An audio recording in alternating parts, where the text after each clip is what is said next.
अस्सलामुअलैकुम and welcome to AAR pharmacy lectures.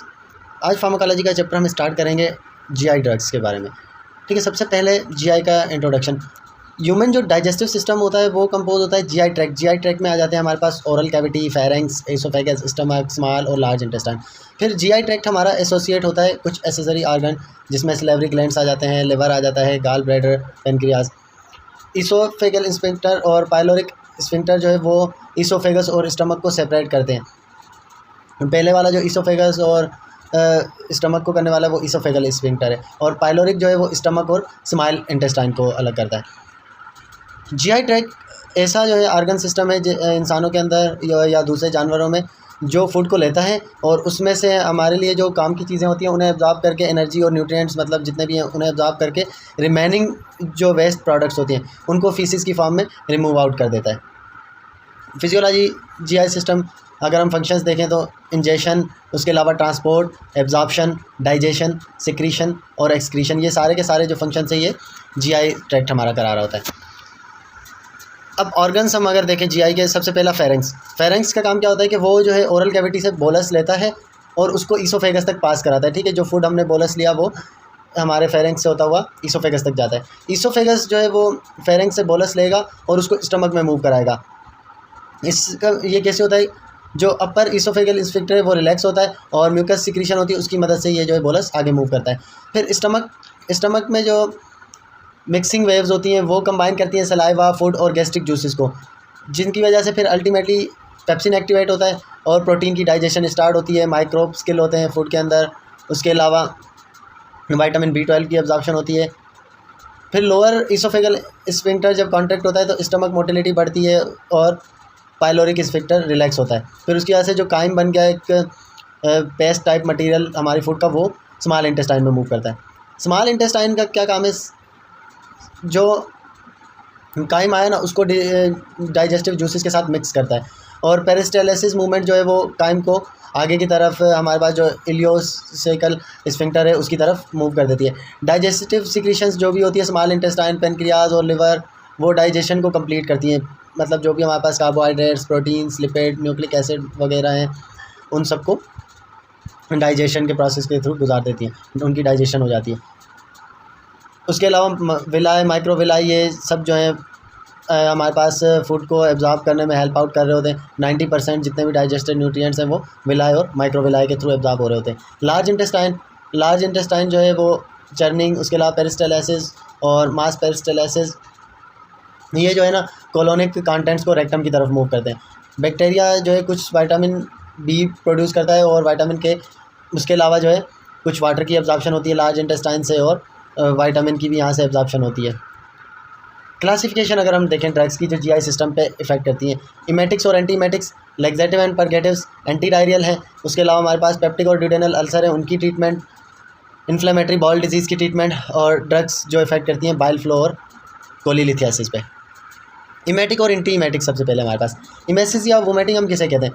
Emesis जो है वो इनवॉलेंट्री फोर्सफुल एक्सपेल्शन है, मतलब एक तो ये इनवॉलेंट्री है, खुद ब खुद होती है। दूसरी फोर्सफुल एक्सपेल्शन होती है, जो भी स्टमक कंटेंट्स है वो माउथ के थ्रू, वो जो है वापस बैक माउथ के थ्रू आ रहे होते हैं, तो इसे हम वोमिटिंग या इमेसिस कहते हैं। नोजिया सिंपली हम फील ऑफ वोमिटिंग को कहते हैं, मतलब हमारे पास जो है ना कैरेक्टरिस्टिक्स आ रहे होते हैं स्टमक डिस्कम्फर्ट की वजह से, ऐसा लग रहा होता है कि वोमिट होगी अभी, मगर एक्चुअली नहीं होती, तो ये फील ऑफ वोमिटिंग होती है।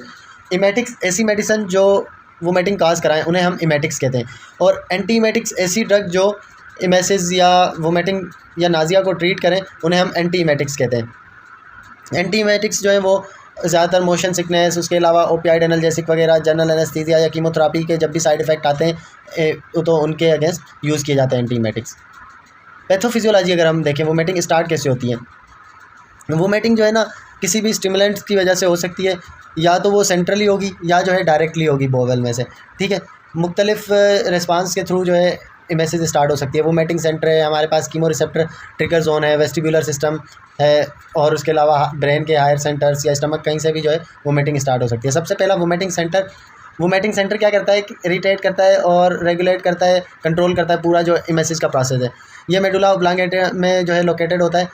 मेनली ये मस्कैरेनिक रिसेप्टर और हिस्टामाइन H1 रिसेप्टर्स कैरी करता है।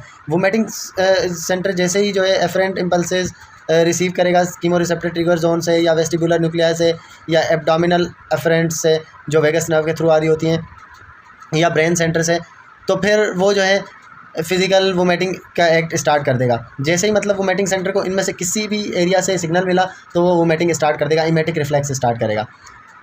Second chemo receptor trigger zone CTZ जो है वो मेडुला ऑब्लांगेटा में लोकेटेड होती है विद इन एरिया पोस्ट्रीमा। ये जो है ब्लड ब्रेन बैरियर से बाहर मौजूद होता है। CTZ जो है वो दूसरी स्ट्रक्चर्स के साथ कम्युनिकेट करता है वोमिटिंग सेंटर की और फिर उसके थ्रू वोमिटिंग करा रहा होता है। ये किसी भी जो है एंडोजीनियस साइटोटॉक्सिक एजेंट जो ब्लड में आ रहे हो उनकी वजह से स्टिमुलेट हो जाता है CTZ। जैसे ही वो एक्टिवेट होगा वो स्टिमुलेट करेगा वोमिटिंग सेंटर को, फिर उसकी वजह से अल्टीमेटली एमएससी स्टार्ट हो जाएगी। इसमें मेनली हमारे पास डोपामिन D2 रिसेप्टर या सीरोटोनिन 5-HT3 रिसेप्टर्स होते हैं। वेस्टिबुलर सिस्टम जो है वो इनर ईयर का पार्ट होता है। इसमें जो है सेंसरी सिस्टम होता है, वो रिस्पॉन्सिबल होता है हमारे ब्रेन को इन्फॉर्मेशन देता है जो भी हमारे जो है मोशन के बारे में, हेड पोजीशन या स्पेशल ओरिएंटेशन वगैरह है, ठीक है। इसके अलावा जो वेस्टिबुलर सिस्टम इन्वॉल्व होता है मोटर फंक्शंस, तो इसकी वजह से जो है बैलेंस रहता है और स्टेबलाइज रहता है हमारा हेड और बॉडी मूवमेंट्स के दौरान, और पोस्चर मेंटेन रहता है। ये मोशन सिकनेस की वजह से जो है वेस्टिबुलर सिस्टम नाजिया और वोमिटिंग करा रहा होता है। ये क्या करता है, सिग्नल भेजता है ब्रेन को वेस्टिबुलर कोचलियर 3 नर्व के थ्रू, ठीक है। V3 नर्व के थ्रू ये सिग्नल भेजेगा और ब्रेन से सिग्नल जैसे ही आएगा वेस्टिबुलर मतलब न्यूक्लियाई से सिग्नल आने के बाद वो जो है रिसेप्टर को एक्टिवेट करेगा और आगे वोमिटिंग का प्रोसेस स्टार्ट हो जाएगा। वेस्टिबुलर न्यूक्लियाई में भी 2 तरह के रिसेप्टर मौजूद होते हैं, हिस्टामाइन H1 रिसेप्टर और मस्केरेनिक रिसेप्टर्स। अगर वेस्टिबुलर न्यूक्लियाई स्टिमुलेट होता है किसी भी मोशन सिकनेस या मॉर्निंग सिकनेस की वजह से, तो वो कीमो रिसेप्टर ट्रिगर जोन को स्टिमुलेट करता है। फिर उसके बाद जो है अल्टीमेटली वोमिटिंग सेंटर स्टिमुलेट हो जाता है और एमएससी स्टार्ट हो जाती है। हायर सेंटर्स ऑफ ब्रेन अगर हम देखें, एफरेंट इम्पल्सेस जो हैं हायर सेंटर ब्रेन के, वहाँ से जैसे हमारे पास बैड स्मेल हो गई, कोई चीज़ ऐसी देख ली हमने, या जो है कोई इमोशनल फीलिंग, तो उनकी वजह से सिग्नल आ रहे होते हैं, ठीक है। हायर सेंटर से वो वोमिटिंग सेंटर को सिग्नल भेजेगा मस्केरेनिक रिसेप्टर के थ्रू और इमेटिक रिफ्लेक्स स्टार्ट हो जाएगा। जैसे हम कोई भी जो है गंदी स्मेल या कोई इस तरह की चीज़ देख लेते हैं तो हमें लगता है कि अब वोमिट आउट हो जाएगा। स्टमक में जो गैस्ट्रिक म्यूकोसा है वो बहुत से सेल्स पे मतलब बनी हुई होती है। एक उनमें से है एंटेरोक्रोमेफिन सेल्स जो सीरोटोनिन को रिलीज़ करते हैं। जब भी मतलब कोई साइटोटॉक्सिक एजेंट आता है तो एंटेरोक्रोमेफिन सेल्स जो है वो सीरोटोनिन रिलीज़ करना स्टार्ट कर देते हैं। सीरोटोनिन फिर जो है जाके अपने रिसेप्टर्स 5-HT3 जो रिसेप्टर हैं sensory nerve, fibre vagus nerve पे मौजूद होते हैं, उनको स्टिमुलेट या एक्टिवेट कर देता है। फिर उसकी वजह से जो है वोमिटिंग सेंटर एक्टिवेट होता है और CTZ भी एक्टिवेट होगा तो इमेटिक रिफ्लेक्स स्टार्ट हो जाएगा। इमेटिक रिफ्लेक्स वोमिटिंग सेंटर जैसे ही स्टिमुलेट होता है मुख्तलिफ फैक्टर की वजह से, तो वो सिग्नल भेजता है GI की तरफ, और वहाँ से क्या होता है कि लोअर इसोफेगल स्फिंक्टर जो है वो रिलैक्स होना शुरू हो जाता है। डायफ्राम की कॉन्ट्रैक्शन होती है और एब्डोमिनल मसल्स की भी कॉन्ट्रैक्शन होती है। इंट्रा एब्डोमिनल प्रेशर बढ़ता है और एपिग्लॉटिस क्लोज हो जाता है, तो फिर वोमिटिंग स्टार्ट हो जाती है। एंटी इमेटिक ड्रग्स, अब एंटी इमेटिक ड्रग्स जो काम करती हैं, हमने ज़्यादातर देखा कि जो रिसेप्टर्स हैं वो H1 थे, 5-HT3, D2 या मस्केरेनिक रिसेप्टर। तो अब एंटी इमेटिक्स भी जो है ना वो ऐसी हैं जो इन्हीं रिसेप्टर्स पे काम कर रही होंगी, या तो H1 रिसेप्टर एंटागोनिस्ट होंगी, या सीरोटोनिन मतलब 5-HT3 रिसेप्टर एंटागोनिस्ट होंगी, या डोपामिन रिसेप्टर एंटागोनिस्ट होंगी, या मस्केरेनिक रिसेप्टर एंटागोनिस्ट होंगी। इनमें से किसी भी रिसेप्टर को ब्लॉक करती होंगी क्योंकि इन्हीं रिसेप्टर्स के थ्रू वोमिटिंग के रिफ्लेक्सेस स्टार्ट होते थे। H1 रिसेप्टर एंटागोनिस्ट अगर हम देखें, हमारे पास डायफिनाइड्रामीन, प्रोमिथाजीन, साइक्लिजीन या सिनराजीन जो है, ये ड्रग क्या करती हैं, H1 रिसेप्टर्स को ब्लॉक करती हैं वेस्टिबुलर न्यूक्लियाई के अंदर और वोमिटिंग को रोक देती हैं, जो भी मोशन सिकनेस या मॉर्निंग सिकनेस की वजह से हो रही होती है। इसके अलावा ये जो है सेंट्रली भी H1 रिसेप्टर्स को ब्लॉक कर देती हैं वोमिटिंग सेंटर के अंदर। और कुछ ड्रग्स का जो है एंटीकोलिनर्जिक इफेक्ट भी होता है मस्केरेनिक रिसेप्टर्स सेम साइट के ब्लॉक करने के बाद। यूज़ अगर हम इसके देखें, H1 ब्लॉकर्स मोशन सिकनेस के लिए या मॉर्निंग सिकनेस जो प्रेगनेंसी में होती है फीमेल्स को, उनके लिए यूज़ की जाती है। अदर यूजेस मेनली जो है एलर्जिक रिएक्शंस के लिए भी यूज़ की जाती है H1 receptor blockers.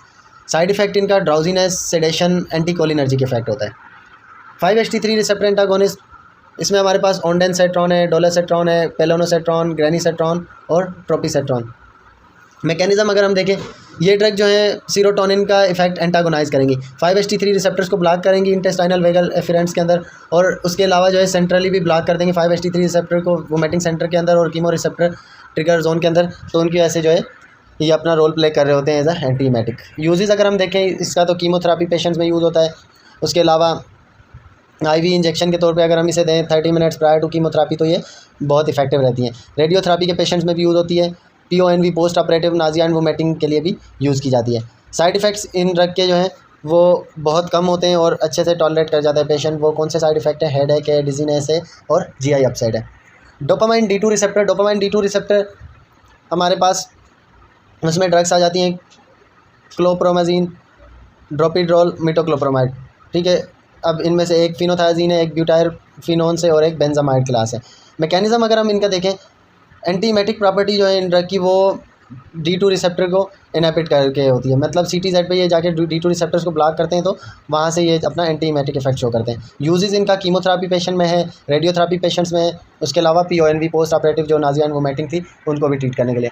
Other uses अगर हम देखें मोस्टली जो है एज आ एंटीसाइकोटिक भी यूज़ हो रहा होता है, क्योंकि D2 रिसेप्टर्स एंटागोनिस्ट जो है वो एंटीसाइकोटिक के तौर पे भी काम कर रहे थे। साइड इफ़ेक्ट इनके सिडेशन, हाइपोटेंशन, फटीग और एक्स्ट्रा पैरामिडल सिम्टम्स भी आ रहे होते हैं, जिसमें डिस्टोनिया, एकाथीजिया या एकाइनेजिया वगैरह आ रहे होते हैं। Muscarinic receptor antagonist, muscarinic receptor antagonist की एग्जांपल है हमारे पास हायोसिन, स्कोपोलामीन। इसका मैकेनिज्म क्या होता है कि ये जो है एसिटाइल कोलिन का इफेक्ट ब्लॉक कर देती है। मस्करेनिक रिसेप्टर्स को ब्लॉक करती हैं तो अल्टीमेटली एसिटाइल कोलिन का इफेक्ट ब्लॉक हो जाता है वेस्टिबुलर न्यूक्लाई के अंदर और वोमिटिंग सेंटर में। यूजेस इसका हम देखें तो यूज़ मोस्टली जो है मोशन सिकनेस के लिए और PONV post operative Nazia and vomiting के लिए यूज़ हो रही होती है। साइड इफेक्ट इनका एज अ एंटीकोलिनर्जिक इफेक्ट आ रहा होता है, वो साइड इफेक्ट है। इमेटिक्स ऐसी ड्रग है जो हमारे पास वोमिटिंग इंड्यूस कराते हो या वोमिटिंग स्टार्ट कराते हो। ये जो है पॉइजनिंग को ट्रीट करने के लिए हम ज़्यादातर इमेटिक्स यूज़ करते हैं। कौन सी ड्रग्स हैं? डोपामिन एगोनिस्ट, लिवोडोपा हो गई, डाइजॉक्सिन हो गई, कीमोथेरापी, इसके अलावा सिरप ऑफ एपिकॉक। ये सब ऐसी ड्रग्स हैं जो एमेसिस का आगाज़ कराती हैं। सिरप ऑफ एपिकॉक इसका मैकेनिज्म क्या है? ये जो है लोकली गैस्ट्रिक म्यूकोसा को इरिटेट भी करता है और उसके अलावा जो है सेंट्रली जो है कीमो रिसेप्टर ट्रिगर जोन को स्टिमुलेट भी करता है। इन दोनों मैकेनिज्म के थ्रू ये वोमिटिंग काज करा रहा होता है। यूज़ जब भी हमारे पास पॉइजनिंग का केस हो तो उसमें वोमिटिंग इंड्यूस करने के लिए ये यूज़ की जाती है। बहुत शुक्रिया वीडियो लेक्चर को देखने का। नेक्स्ट लेक्चर में इंशाल्लाह हम फर्दर GI ड्रग्स डिस्कस करेंगे।